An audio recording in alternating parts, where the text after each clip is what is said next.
Mga ka-TV Mix, ganito ba ang washing nyo? Tapos hindi na lumabas yung tubig dyan.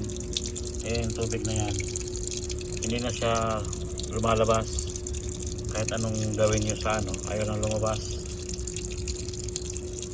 Ganito lang gagawin nyo. Tanggalin nyo lang tong hose na to. Tapos bubuksan mo to takip. Ayan. At pagtanggal nga para nitong takip, ayan, may tornilyo yan dito. Ayan, isa, dalawa, bali apat siya. Mayroon din dalawa doon.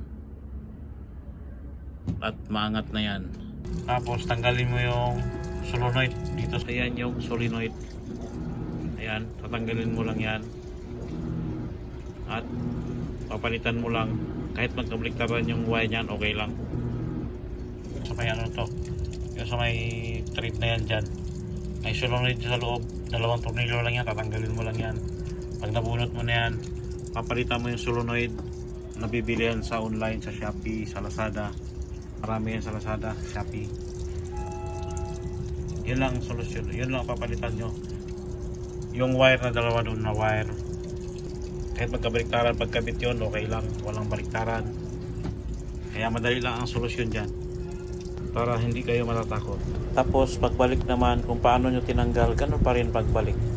Okay, maraming salamat sa panonood. Ingat!